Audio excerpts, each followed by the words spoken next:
तो ये बड़ी खबर है आजमगढ़ से, जहां वेदांता हॉस्पिटल को लेकर हाल के दिनों में सोशल मीडिया और स्थानीय स्तर पर चर्चाएं तेज हो गई थी। चिड़ियाकोट क्षेत्र के एक मरीज की मृत्यु के बाद परिजनों द्वारा लगाए गए आरोपों पर अब हॉस्पिटल प्रशासन ने अपना पक्ष स्पष्ट किया है। वेदांता हॉस्पिटल के निदेशक डॉक्टर सुशील जायसवाल ने प्रेस वार्ता कर कहा कि संस्थान हमेशा मरीजों की सेवा को सर्वोच्च प्राथमिकता देता है। उन्होंने बताया कि अस्पताल की कार्य प्रणाली पूरी तरह पारदर्शी और हर परिस्थिति में चिकित्सा मानकों का पालन किया जाता है। डॉक्टर जायसवाल ने कहा कि जिस मामले को लेकर सवाल उठाए जा रहे हैं उससे जुड़ा हर आवश्यक दस्तावेज और वीडियो साक्ष्य के तौर पर उनके पास मौजूद है। उनका दावा है कि मरीज इलाज के दौरान जीवित था और एम्बुलेंस में भी उसकी स्थिति सामान्य थी। उन्होंने यह भी बताया कि कुछ लोगों द्वारा जानबूझकर गलत जानकारी फैलाकर संस्थान की छवि को नुकसान पहुंचाने का प्रयास किया गया है। डॉक्टर सुशील जायसवाल ने आगे कहा कि वेदांता हॉस्पिटल बिना किसी भेदभाव के सभी मरीजों का इलाज करता है और ऑपरेशन के बाद ही भुगतान लिया जाता है। उन्होंने यह भी स्पष्ट किया कि उनके यहाँ न तो किसी प्रकार का बाउंसर है, न ही कोई हथियारबंद सुरक्षा। फिर भी अस्पताल स्टाफ के साथ अभद्रता की गई, जो दुर्भाग्यपूर्ण है। उन्होंने लोक गायिका उजाला यादव के एक परिचित के इलाज का उदाहरण देते हुए बताया कि उसका पूरा इलाज आयुष्मान योजना के तहत निःशुल्क किया गया और मरीज खुद चलकर घर गया था, लेकिन बाद में दूसरे अस्पताल में मौत होने पर नाम वेदांता हॉस्पिटल का जोड़ा गया। वहीं डॉक्टर जायसवाल ने कहा कि न्यूरोसर्जरी से लेकर गन शॉट इंजरी जैसे गंभीर मामलों में हॉस्पिटल ने बेहतर परिणाम दिए हैं। कोविड काल में भी 3000 से अधिक मरीजों का इलाज किया गया है, जिनमें कई की जान बचाई गई है। अंत में उन्होंने समाज से अपील किया कि संस्थान को बिना पूरी जानकारी को लेकर कोई धारणा न बनाए। वेदांता हॉस्पिटल हर कानूनी जांच और चिकित्सा मूल्यांकन के लिए पूरी तरह तैयार है। क्या कुछ कहा है उन्होंने मीडिया से बातचीत करते हुए, आप सुनिए। मेन उद्देश्य ये है कि उसके 4 पहलू थे। पहला पहलू ये था कि जो अभी तत्काल घटनाएं घटी शिव कुमार मरीज को लेकर के, उसके बारे में क्लियरेंस देना। दूसरा ये था कि वेदांता में ही ऐसी घटनाएं क्यों होती है, अक्सर लोग मुझसे पूछते हैं, उसका जवाब देना। तीसरा ये कि वेदांता कहा जाता है बहुत महंगा अस्पताल है, उसका जवाब देना। चौथा ये कि वेदांता ने समाज के लिए किया क्या है, समाज में वेदांता ने सबसे पैसे कमा के केवल जेब में रख लिए, उसके लिए किया क्या है। तो इन 4 प्रश्नों को पूरे रूप से जवाब देने के लिए मैंने आप सबको अपने पास बुलाने का आग्रह किया है।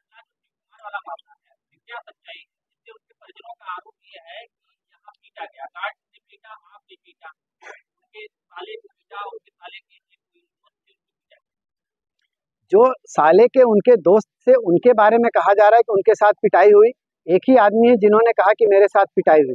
मैंने सिर्फ इतना कहा कि अगर 2 बजे रात को किसी को 18 लोग मिलके पीटेंगे, कहीं उन्होंने कहा कि डंडे हथियारदारों से भी पीटा है, कहीं कहा उन्होंने थप्पड़ से मारा गया। मैं कहता हूं केवल थप्पड़ हाथ से ही कोई मारेगा तो हाथ से ज्यादा चेहरे पे, सिर पे, सीने पे चोट आएंगी। कहीं पे भी कोई दाग धब्बा, जैसे हमारे गाल पे एक चांटा भी पड़ता है तो एक निशान पड़ जाता है, उनके शरीर पे किसी तरीके के निशान थे चोट के, या फिर उनकी आवाज में 2 बजे चोट हुई, 6 बजे वो बोल रहे हैं हाथ ऊंचा करके, वीडियो में रिकॉर्डेड है, जो खुद गाली गलौज करके गाली दी है, उसके बाद ये कहानी शुरू। और उसके बाद ये बताया जा रहा है कि क्या उनको कहीं निशान थे ऐसे, या उनकी आवाज में ऐसी झलक थी कि उनके साथ मारपीट हुई है। केवल उन्होंने ये सारी घटना इसलिए बनाई क्योंकि पैसा ना देना पड़े। उनकी बिल 70,000 रुपए की बन चुकी थी। उनका था कि हमारा मरीज ठीक नहीं हो रहा है, डॉक्टर ने कह दिया बचने के चांस नहीं है, चाहे तो आप कहीं ले जाके दिखा लो या फिर इन्हें घर ले जाके सेवा कर लो। तो वही आप देखिए, मैंने उनका लिखित भी लिया है, 70,000 रुपये उन्होंने जमा किए, जिसका हमने एक पैसा नहीं लिया, उनसे लिखवा के लिया है और उन्होंने लिख के दिया कि मेरे साथ एक पैसा। और सारे वीडियो जब वो लाए गए थे तब भी बहुत क्रिटिकल स्टेज में थे, ऑपरेशन की सलाह दी गई उसका भी वीडियो, ऑपरेशन के बाद वेंटिलेटर पे शिफ्ट किया उसका वीडियो, ऑपरेशन के बाद जब वीडियो आयुष्मान में सारी सीरियस होते गए सबका वीडियो। इवन उन्होंने कहा 1:30 बजे रात को एक्सपायर हुई, सुबह 9:30 बजे वीडियो बनाया गया जिसमें डेट टाइम सब बोला गया, वो वहां पे खड़े हैं। उसके बाद जब वो एम्बुलेंस में शिफ्ट हुए हैं, एम्बुलेंस में लिटा दिया गया है, उनके दूसरे एम्बुलेंस के एम्प्लॉय सक्शन कर रहे हैं, उस समय भी वो अपने हाथ चला रहे हैं, अपने गर्दन को हिला रहे हैं, सांस ले रहे हैं बिना किसी ऑक्सीजन के। तो क्या उस समय उनकी डेथ हो चुकी, जिसका डेथ हो जाएगी वो सांस लेगा, वो सिर हिलाएगा, वो हाथ हिलाएगा? संभव नहीं है। हाँ सुन लीजिए, तो वो चीजें तो मैंने दिया है, सारे प्रमाण मेरे पास है। दूसरी बात, उस मरीज के मरने के बाद उसका प्राइम PM भी हुआ है, जिसको पोस्टमार्टम कहते हैं। पोस्टमार्टम में भी क्लियर हुआ कि उसकी डेथ अभी हुई है। तो 1:30 बजे रात, अब भाई कहने के लिए, बदनाम करने के लिए आप कोई किसी को कुछ कह दीजिए, लेकिन उसका कुछ प्रमाण तो हो। कोई प्रमाण नहीं, मेरे सारे प्रमाण है, लेकिन बस वही कि मैं हर किसी के पीछे कितना दौड़ता फिर। अभी दो उससे पहले एक घटना, एक कोई वो थी बिहार, उजाला यादव गायक थी, उन्होंने कहा कि साहब हमारा मरीज आईसीयू, वीडियो है मेरे पास, वो मरीज मेरे पास आयुष्मान से भर्ती होता है, उसका 1 रुपया खर्च नहीं होता है, 4 दिन यहाँ इलाज होता है, चौथे दिन उसकी डिस्चार्ज होता है। डिस्चार्ज होने के बाद वो चल के अपने पैरों से गाड़ी में बैठ के जाता है, जिसका वीडियो मेरे पास है। उसके बाद वो अगले 4 दिन घर पे स्वच्छ रहता है, ठीक रहता है। फिर उसके बाद वो दिखाने के लिए लामन और लोहिया में ले जाते हैं, वहाँ भर्ती करते हैं, वहाँ पे उसकी डेथ होती है, तो भी कहा जाता है कि वेदांता में वो सीरियस हो गया और मर गया। अब बताइए मैं इस चीज का प्रमाण कैसे दूं? अगर समाज में लोग,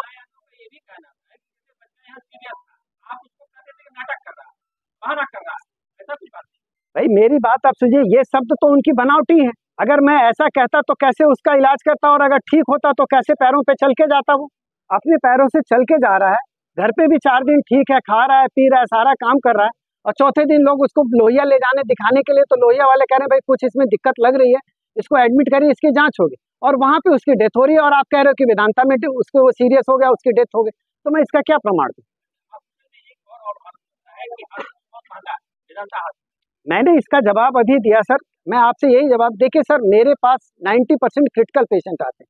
इसका एक ही प्रमाण है कि अगर हम कोतवाली से पीआई निकालें, जिसे पुलिस इंफॉर्मेशन कहते हैं, जिसमें गन शॉट इंजरी, पॉइजन के पेशेंट, क्रिटिकली इल पेशेंट, और जो मार धाड़ करके पेशेंट आते हैं, उसमें आधा से ज्यादा केवल वेदांता का योगदान होगा, और आधे में पूरा जनपद है। तो जब ज्यादा से ज्यादा मेरे पेशेंट आते हैं, तो और क्रिटिकल पेशेंट का इलाज होगा, तो उनका बिल ज्यादा बनेगी ही बनेगी। और दूसरी बात, क्रिटिकल पेशेंट जब भी आता है, मोस्ट ऑफ द कंडीशन वो ये कहता है भाई मेरा पेशेंट सीरियस है, आप इलाज शुरू करिए, मैं बाद में पैसा जमा कर दूंगा। जब बाद में पेशेंट ठीक हो जाता है, तब तो 4 लोग कहते हैं साहब इसमें थोड़ा बिल कम करिए, क्योंकि बिल आपकी ज्यादा लग रही, क्योंकि वो कंपेयर करते हैं नॉर्मल सर्जरी से, तो नॉर्मल सर्जरी हुई नहीं तो डेफिनेटली बिल ज्यादा लगेगी। दूसरी बात, अगर पेशेंट नहीं ठीक होता तो कहते भाई इनको डांटो कि तुमने हमारा मरीज नहीं ठीक किया, तो इतनी बिल कैसे बना दी? अरे साहब, जब आदमी ने काम किया है तो हर मरीज ठीक कैसे होगा? क्रिटिकल पेशेंट 100 के 100 पेशेंट अगर क्रिटिकल कहीं किसी अस्पताल में, दुनिया के किसी अस्पताल में ठीक हुए हैं, तो कोई मुझे बता दे। मेरे इलाज में कोई कमी हो, किसी ऑपरेशन में कोई कमी हो, उसके लिए अगर कोई एक प्रमाण मुझे दे दे, तो मुझे जो सजा मिले मैं मानने के लिए तैयार हूँ। लेकिन एज ए न्यूरोसर्जन, अगर मेरी ट्रेनिंग SGPGI की है, वहां पे क्रिटिकल पेशेंट का ही इलाज किया जाता है, उसी की मेरी गुणवत्ता है, तो मैं अगर उस काम को कर रहा हूँ तो मेरा गुनाह क्या है?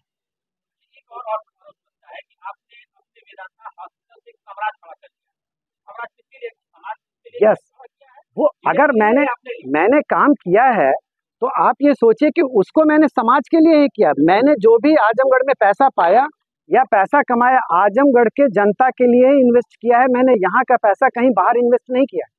मैंने पहले किया, सबसे पहले मैंने डायग्नोस्टिक सेंटर बनाया, क्योंकि उससे पहले हम लोग CT MRI करने बनारस भेजा करते थे। बनारस जाने में मरीज का पैसा भी लगता था, आने जाने में किराया भी लगता था, समय भी लगता था।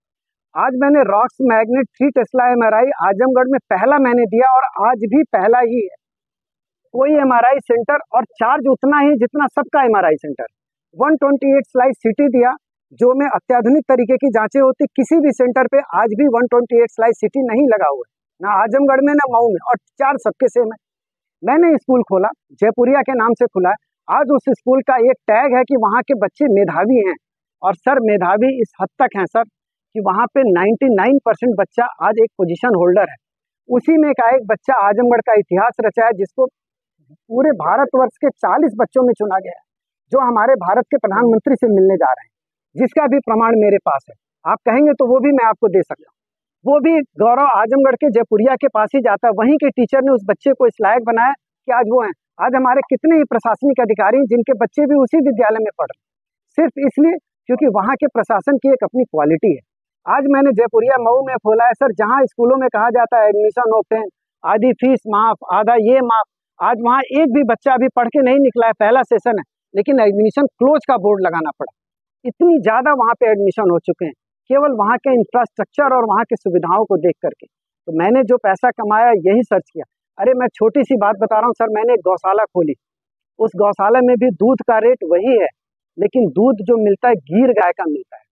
जो आपने न्यूज़पेपर में पढ़ा, तमाम न्यूज चैनल्स में आया कि इसके दूध में तमाम ऐसे चीज़ें हैं जो आम गाय के दूध में नहीं होते हैं।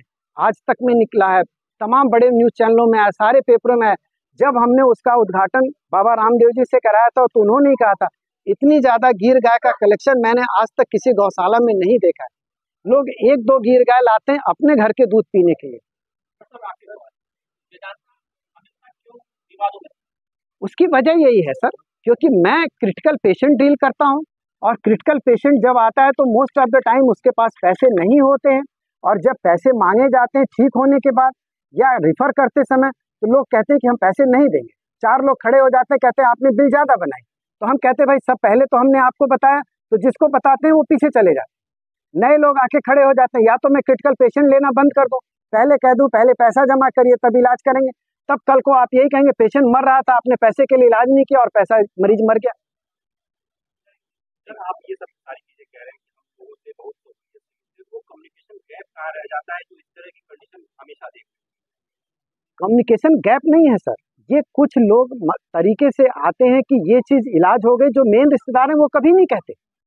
उनको आप उनके साथ मारपीट नहीं पाएंगे कि इनका बच्चा है इनके पिता के साथ मारपीट हुई, नहीं, न वो उनके परिवार का सदस्य होते हैं न उनके रिश्तेदार होते हैं। 99% कंडीशन में 1% अपवाद हो सकता है कि वो कोई बाहरी होते हैं, केवल अपने आप को हीरोगिरी बनने के चक्कर में कि मुझे पैसा ना देना पड़े, मैं अभी आया हूं तो मैं आईसीयू में क्यों नहीं घुसूंगा, मुझे आप कैसे रोक सकते हैं, तो मुझे गाली कम देते हैं। उन लोगों को गाली देते हैं जो इसी क्षेत्र के हैं, इसी देहात के हैं, चाहे वो सिस्टर हैं, चाहे वो गार्ड हैं, चाहे वार्ड बॉय हैं।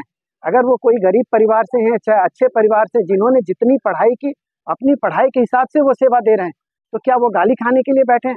आप ही को पता चले कि आपके बच्चे को कोई गाली दे रहा है तो आपको कष्ट नहीं होगा? जिन गार्ड के साथ उन्होंने गाली दी वो भी इस क्षेत्र के ही थे। सर्वोदय पब्लिक स्कूल आजमगढ़ में आपका स्वागत है, जहां हर दिन एक नई शुरुआत होती है। यहाँ आपके बच्चे की अच्छी शिक्षा और बेहतर भविष्य के लिए नई शिक्षा नीति 2020 के अनुरूप पाठ्यक्रम है और इससे जुड़ी सभी सुविधाएं उपलब्ध हैं। यहाँ sports, horse riding, dance classes जैसी यूजफुल एक्टिविटीज तो होती ही हैं, साथ ही लाइब्रेरी, म्यूजिक और आर्ट एंड क्राफ्ट के थ्रू भी बच्चों की क्रिएटिविटी को स्पेशली बढ़ावा दिया जाता है। बच्चों को तकनीकी दुनिया से जोड़े रखने के लिए स्मार्ट क्लासेस, रोबोटिक्स और कंप्यूटर लैब्स उपलब्ध हैं। छोटे बच्चों के लिए अलग से प्ले सेट एरिया है और एक्टिविटी रूम की व्यवस्था है। सर्वोदय स्कूल में बड़ी क्रिकेट एकेडमी के साथ ही हेल्थ और वेलफेयर क्लब भी है, जहां पर बच्चों को सेहतमंद और खुश रखने की पूरी कोशिश की जाती है। 6th क्लास से गर्ल्स के लिए सेपरेट क्लासेस और बिल्कुल सुरक्षित स्कूल बस सर्विसेज, वो भी GPS के साथ सभी रूट्स के लिए अवेलेबल है। आने वाले दिनों में सर्वोदय स्कूल में स्विमिंग पूल, ऑडिटोरियम और बास्केटबॉल कोर्ट जैसी कई शानदार सुविधाएं मिलेंगी। बाकी वेल क्वालिफाइड स्टाफ तो मौजूद है ही सर्वोदय पब्लिक स्कूल आजमगढ़ पर, जहां हर बच्चा खुद को और बेहतर बना सकता है। Sarvodaya public school Azamgarh, admission open.